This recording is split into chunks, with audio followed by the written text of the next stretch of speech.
Je disais quoi? Ah, ouais, mon intention, c'était de dire aux parents des enfants qu'il y a l'école de jumeaux pour les enfants, mais merci Martin. Alors, cette semaine, c'est pas comme si vous avez si parfois vous préparez les prédications. Mais moi, lorsque je vais commencer à préparer la prédication, en général, je vais d'abord penser le texte, je fais le choix du texte. Je passe, disons, quelques jours à réfléchir dans le texte. Et après quelques jours de réflexion, je vais préparer le plan et ensuite la prédication. Et cette semaine, s'est passé quelque chose, c'était intéressant. Je disais, écoute, on va avoir la soirée louange dans quelques semaines et on va parler de changement de cœur. C'est ça le sujet de la soirée louange. Et lorsque j'ai pensé à la soirée louange, je disais, écoute, ça serait bien de prêcher quelque chose lié à ces sujets, ces dimanches-là, pour déjà commencer à réfléchir sur cet événement qu'on va faire le 12 octobre. Et j'ai commencé à penser sur le changement, et je ne sais pas pour vous, mais lorsqu'on parle de changement des cœurs, de changement des vies, l'un des premiers textes qui me vient à l'esprit, c'est Romains chapitre 12. Et pourquoi? Parce que c'est un texte, ça ne marche pas aujourd'hui, j'ai besoin d'aide. Et c'est un texte qui parle d'une vie d'adoration. C'est un texte qui parle d'un changement de cœur, d'un changement de vie. Alors, c'était intéressant parce qu'au début de la semaine, j'ai pris le texte, je pensais le sujet, je n'avais pas encore préparé le plan ni la prédication dans le détail. Et OK, tout était choisi. Et vendredi, j'ai dit, écoute, je vais préparer l'école du dimanche. Et lorsque j'ai lu le sujet, que j'ai commencé à préparer l'école du dimanche, je disais, oh mon Dieu, c'est tellement lié le sujet de ce matin à l'école du dimanche qu'on a parlé d'Éphésiens chapitre 4. On parlait d'une vie digne, une vie selon la volonté de Dieu. Et maintenant, on parle d'une vie d'adoration. Je n'avais pas l'intention de traiter presque le même sujet dans différents angles, disons, mais le Seigneur a guidé d'une façon que j'avais déjà choisie, j'avais déjà pensé, pour qu'on puisse tellement parler d'une vie d'adoration.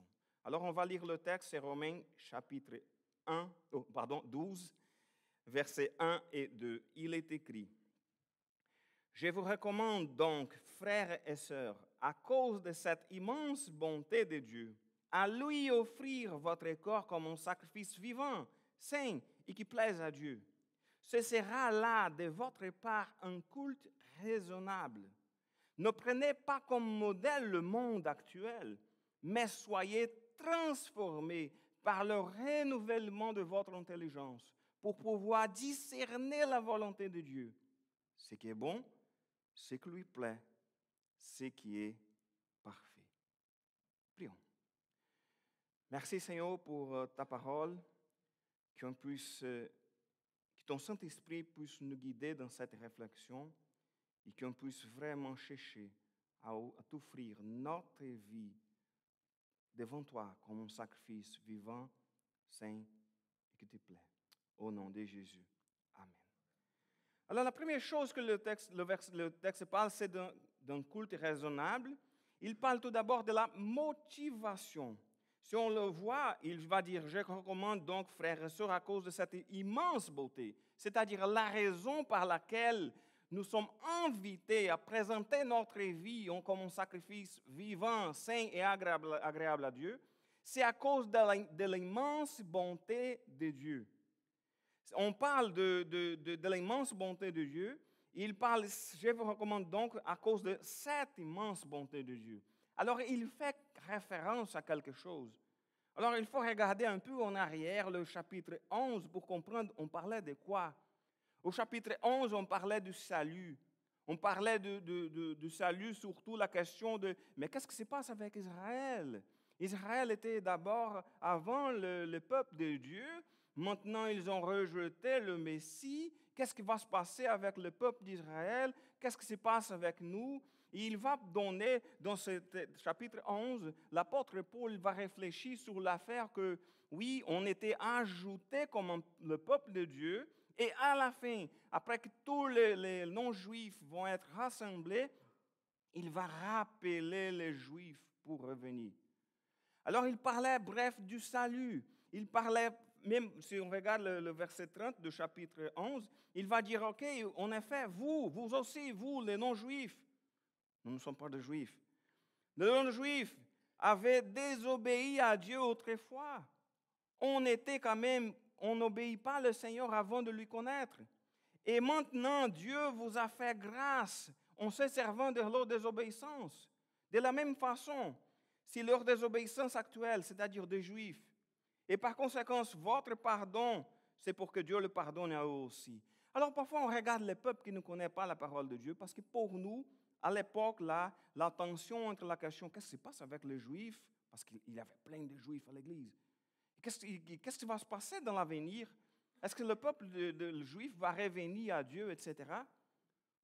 Ça ne nous touche pas directement, au moins que vous êtes des juifs, mais ça ne nous touche pas directement, mais ça montre de telle façon la grâce et l'amour de Dieu.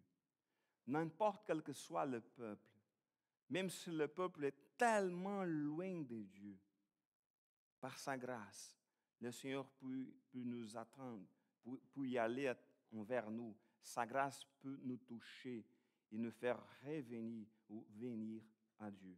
Alors les Juifs étaient pardonnés, on était pardonnés aussi, parce qu'on avait une vie de désobéissance avant de connaître le Seigneur.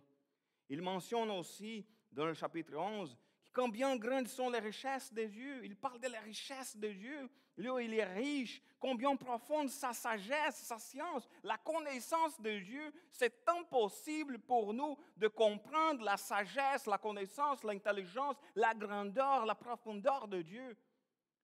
Il est tellement grand que c'est difficile pour nous parfois de comprendre. Alors, si on parle d'un Dieu si grand, et on parle d'un Dieu qui, tout, c'est comme ça que termine le chapitre 11. En effet, tout vient de lui. Tout subsiste par lui et pour lui. À lui soit la gloire à jamais. C'est-à-dire que toute la chose vient de lui. C'est le Seigneur qui soutient toutes les choses et toutes les choses doivent être aussi pour sa gloire, pour lui. Alors on parle que Dieu est immense, Dieu il est grand, et sa grâce est immense. Et lorsqu'on regarde ce genre de choses, et on parle de la motivation pour chercher une vie d'adoration, d'offrir un culte raisonnable, c'est exactement l'immense bonté de Dieu. On ne parle pas de chercher une vie sainte, agréable à Dieu, une vie qui vraiment sert d'adoration à Dieu, simplement parce que, oh non, je vais obéir à Dieu pour ne pas avoir de châtement. Parfois, il y a encore quelques églises qui prêchent pour que les gens puissent venir à Dieu. Ils mettent parfois trop d'accent pour avoir peur de l'enfer. Oh, si vous n'êtes pas des croyants, vous allez à l'enfer. Ce n'est pas le focus, ce n'est pas l'accent que le Seigneur Jésus a mis. Oui, c'est vrai. Il y a un enfer et les gens qui ne connaissent pas le Seigneur vont y aller. Mais ce n'est pas l'accent, le message de l'Évangile.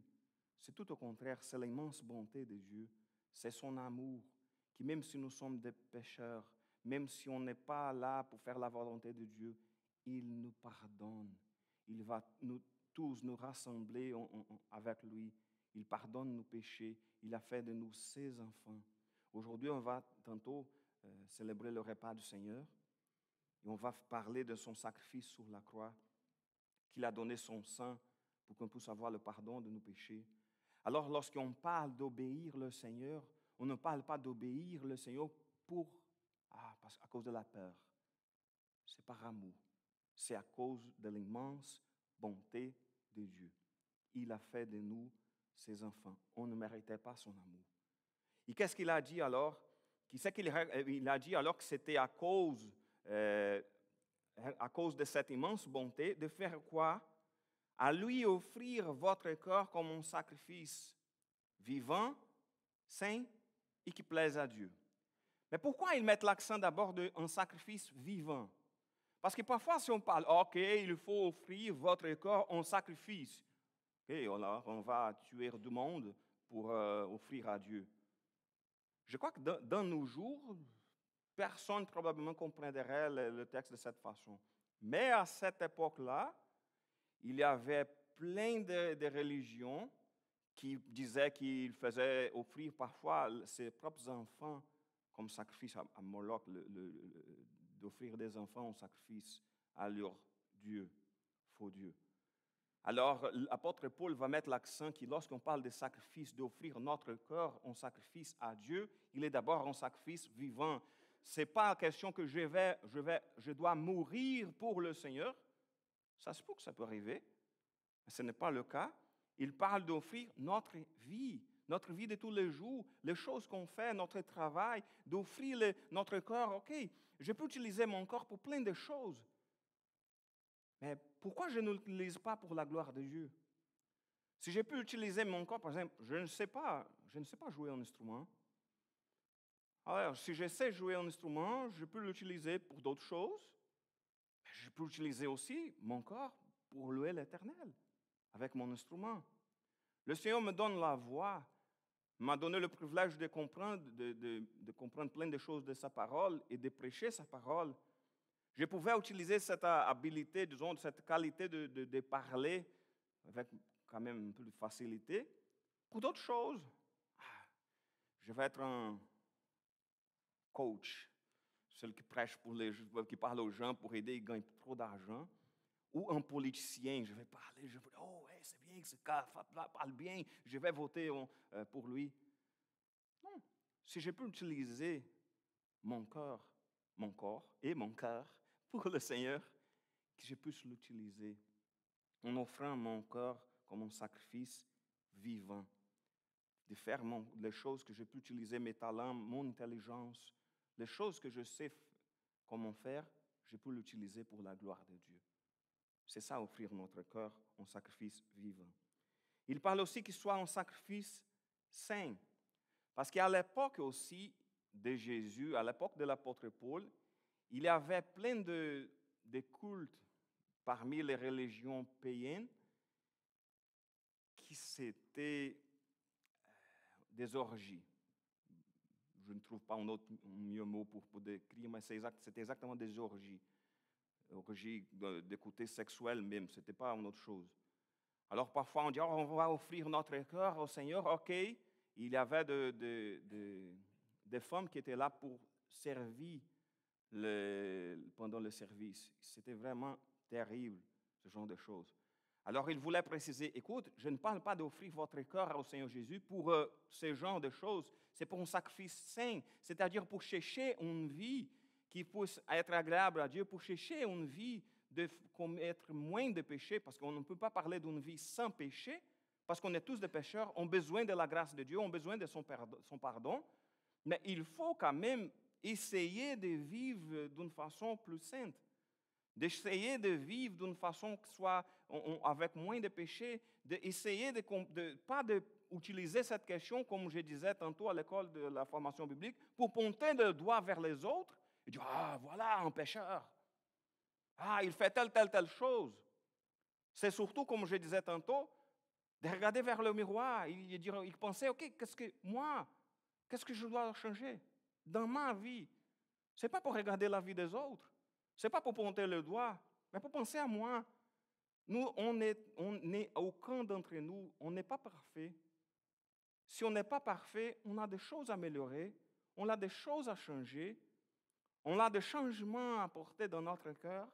Et si on a des changements à faire, s'il y a des choses à changer, cherchons la volonté de Dieu pour qu'on puisse changer, pour qu'on puisse être mieux, pour qu'on puisse offrir notre corps en tant qu'un sacrifice saint. Et pourquoi? Parce que le Seigneur, notre Dieu, en Pierre, chapitre 1, le verset 14 et 15, il est écrit, « Comme des enfants obéissants, ne vous laissez plus diriger par les passions qui vous gouvernaient autrefois, au temps de votre ignorance. » Parce que parfois, on est guidé par les passions. Et parfois, ça c'est dangereux. Ça dépend de quelle est notre passion. Si ma passion, c'est la pêche, ok, je vais faire beaucoup de la pêche, pas de problème de faire plein de choses. Mais si ma passion c'est un péché, voilà, on pourra avoir des problèmes. Mais si on parle ici, on était gouverné par nos passions, j'ai la passion par les gens qui ne connaissent pas le Seigneur, de parler de Jésus, ça c'est super. Mais si ma passion, c'est de quelque chose qui ne plaît pas à Dieu, il faut faire attention. Alors, on ne peut pas être dirigé par les passions. Au contraire, verset 15, tout comme celui qui vous a appelé est saint, soyez saints dans tout votre comportement. Car voici ce que Dieu dit dans l'Écriture, soyez saints, car je suis saint. Et voilà, ça c'est difficile. Le Seigneur nous dit d'être saints. Mais est-ce qu'on peut y arriver? Pas du tout. Mais c'est une démarche de chercher à vivre selon la volonté de Dieu, de chercher une vie qui lui plaît, de chercher une vie qui va vraiment chercher à faire la bonne chose. Et c'est pour ça qu'il parle que ça devient un sacrifice agréable à Dieu, parce que le texte dit que c'est un sacrifice vivant, saint et qui plaise à Dieu, un sacrifice agréable à Dieu. Et voilà, c'est ça un culte raisonnable. C'est notre vie dans la main de Dieu. C'est un sacrifice vivant, un sacrifice saint, un sacrifice agréable à Dieu. Parfois, ces genres de choses sont difficiles. Parfois, c'est beaucoup plus facile de vivre, de chercher une vie agréable à moi. C'est ça qu'on apprend dans notre société. Mais qu'est-ce que la parole de Dieu nous met au défi? De faire les choses qui lui sont agréables. On doit toujours nous rappeler, parce que la motivation, ça ne doit être jamais les choses que je dois faire pour essayer d'obtenir la grâce de Dieu. Non, c'est la grâce qu'on a déjà obtenue. Le Seigneur Jésus, le Seigneur notre Dieu, il nous aime. Il nous a envoyé son Fils unique pour mourir à la croix à notre place. Alors, quoi? Il a fait tellement de bonnes choses. Son immense bonté, comme on avait mentionné tantôt, c'est à cause de cette immense bonté que je vais regarder, qu'est-ce que je peux faire pour plaire à cet Dieu qui m'a donné son Fils unique pour mourir à ma place à la croix. Alors, il est question de penser à c'est tellement d'amour envers moi que je vais essayer de lui être agréable. Il n'est pas question de chercher à vivre une vie de cette façon pour obtenir la grâce, mais Dieu est tellement gracieux, il m'a donné le pardon de mes péchés, il est tellement bon, je vais faire quelque chose pour lui plaire, pour lui être agréable. Alors on vient au deuxième point, parce que pour y arriver, changeons notre mode de vie, c'est-à-dire changeons notre cœur, comme on va parler dans la soirée louange. Changeons notre mode de vie. Le verset 2, on va relire. Ne prenez pas comme modèle le monde actuel, mais soyez transformés par le renouvellement de votre intelligence pour pouvoir discerner la volonté de Dieu. Ce qui est bon, ce qui lui plaît, ce qui est parfait. Alors la première chose qu'il parle, c'est qu'on ne peut pas prendre comme modèle le monde actuel. Et ça, c'est le défi pour les chrétiens. Ça, c'est un défi pour nous. Parce que la norme de notre société, le modèle actuel, ça devient de plus en plus loin de la volonté de Dieu. Parce que dans une société, disons, plus christianisée, où on a plein de chrétiens, parfois les valeurs de la société sont quand même un peu semblables à ceux de la parole de Dieu. Mais au fur et à mesure que la société s'éloigne de Dieu, ça devient beaucoup plus difficile de faire ce qui plaît à Dieu, parce que le monde actuel devient trop différent de ce que le Seigneur veut de ses enfants. Alors on ne peut pas prendre comme modèle le monde actuel, mais elle dit qu'on ne peut pas nous conformer ou prendre comme modèle au monde actuel. C'est-à-dire que, mais tout le monde le fait. Il y a parfois plein de gens qui disent, non, ont besoin de changer les choses à l'Église parce que la société a changé. Non. On ne doit pas changer les choses à l'Église à cause de changements dans la société. Le modèle, c'est Jésus-Christ. Le modèle, c'est la parole de Dieu. Oui, on peut changer des choses, mais on ne parle pas des principes. Par exemple, on peut avoir une louange avec les chants plus modernes, si la lettre est bonne, s'il parle de la parole de Dieu, pas de problème. On pouvait changer, au lieu de faire telle chose, on va faire telle chose. Est-ce que ça bouge? Est-ce que ça touche un sujet important de la parole de Dieu? OK, on peut changer. Il y a plein de choses qu'on peut changer, mais on ne peut pas changer le message. On ne peut pas changer les valeurs de la parole de Dieu. On ne peut pas nous conformer, chercher comme modèle le monde actuel. Qu'est-ce qu'on doit faire? Soyons alors transformés par le renouvellement de notre intelligence. C'est ça que le texte nous dit, soyez transformés par le renouvellement de votre intelligence. C'est-à-dire que parfois, on ne connaît pas le Seigneur et on commence à écouter plein de choses dans notre société. Et voilà, c'est là la nourriture qu'on a reçue pendant plusieurs années de notre vie. Et dans un moment donné, écoute, il y a besoin de transformer. Il faut renouveler qu'est-ce qu'il y a dedans. J'ai besoin de changer parce que j'ai reçu beaucoup d'informations qui sont parfois contre la volonté de Dieu, contre les paroles de Dieu. Et je dois renouveler ce qui est là. Et la meilleure façon de le faire, c'est de chercher d'abord le royaume de Dieu, c'est de chercher davantage le Seigneur, de lire davantage la parole de Dieu. Parce que si on reçoit plein d'informations dans la société, de dire, cherchez vos droits, mettez-vous comme priorité, vous êtes d'abord la priorité des choses. Au lieu de faire cela, on regarde et dit, écoute, non, cherchez d'abord le royaume de Dieu, cherchez d'abord la volonté de Dieu. Alors, il est question de penser et de réfléchir, de se nourrir davantage de la parole de Dieu. Parce qu'on va avoir plein d'influences qui vont essayer de démontrer que, OK, les choses ont changé, on doit voir les choses différemment. La parole de Dieu n'a pas changé. La norme pour nous, ce n'est pas la société actuelle, c'est le Seigneur Jésus. Alors, on a besoin d'être transformés par le renouvellement de notre intelligence. Pour qu'on puisse faire quoi? Pour pouvoir discerner la volonté de Dieu. Et ça, c'était une question que, depuis que je suis devenu pasteur en 2005, c'est l'une des questions que j'ai écoutées à plusieurs reprises. Eduardo, comment puis-je savoir quelle est la volonté de Dieu? Et j'ai déjà écouté cette question-là à plusieurs reprises. Eduardo, comment je peux savoir la volonté de Dieu? Mais qu'est-ce qu'il a dit pour pouvoir discerner la volonté de Dieu? C'est-à-dire que pour savoir quelle est la volonté de Dieu, pour pouvoir discerner la volonté de Dieu, il faut faire quoi? Regardons en arrière, qu'est-ce qu'on a déjà dit? Il faut offrir notre cœur en sacrifice vivant, saint et agréable à Dieu. Il faut ne pas se conformer au monde actuel. On doit transformer notre intelligence, être renouvelé par le Saint-Esprit, par la parole de Dieu.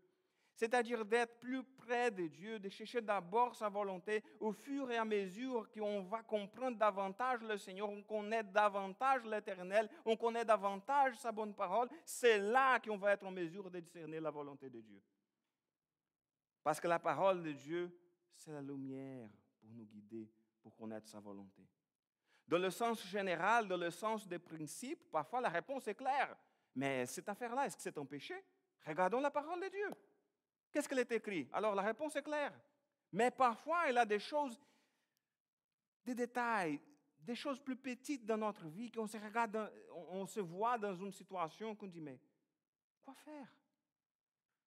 Cherchons le Seigneur. Cherchons une vie qui lui plaît. C'est là qu'on va trouver, qu'on va pouvoir discerner la volonté de Dieu. Mais est-ce que faire la volonté de Dieu, est-ce mal? Parce que parfois, malheureusement, il arrive que des personnes qui ne connaissent pas le Seigneur pensent souvent, ah, je ne sais pas, mais ça a l'air que Dieu est comme un dictateur qui va dire quoi faire et qui va nous ordonner les choses. Je crois que la volonté de Dieu n'est pas bonne. C'est les choses qu'il nous a imposées, un ensemble de règles religieuses, ce genre de choses, ça c'est mal. C'est pas bon. Mais non, qu'est-ce qu'il est écrit dans le texte? Ce qui est bon, ce qui lui plaît, ce qui est parfait. La volonté de Dieu, elle est bonne pour notre vie. Même si le monde va dire, ah non, c'est des règlements, c'est des lois. Non, c'est l'amour de Dieu pour nous.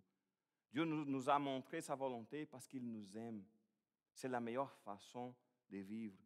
C'est la façon de vivre qui lui plaît au lieu de plaire à moi-même. Et c'est la façon de vivre qui est exactement parfaite, comme le Seigneur est parfait. Alors, lorsqu'on regarde la parole de Dieu, nous met le défi. Changeons notre mode de vie. Pas selon le monde actuel, mais selon la volonté de Dieu. On va célébrer le repas du Seigneur. Et c'est là qu'on trouve la motivation pour changer. Parce qu'il n'est pas question de changer pour quelque chose, mais à cause de l'immense bonté de Dieu. Parce que Jésus a vaincu la mort. Il nous a donné sa vie pour qu'on puisse avoir la vie éternelle. Et grâce à son sang, nos péchés sont pardonnés. Et nous avons la paix avec Dieu. C'est grâce à lui que nous avons la vie éternelle. Nous vivrons l'éternité en sa présence. Alors, on va prendre le repas du Seigneur. J'invite 4 diacres pour m'aider. Ici, si on n'a pas 4, je vais chercher de l'aide, mais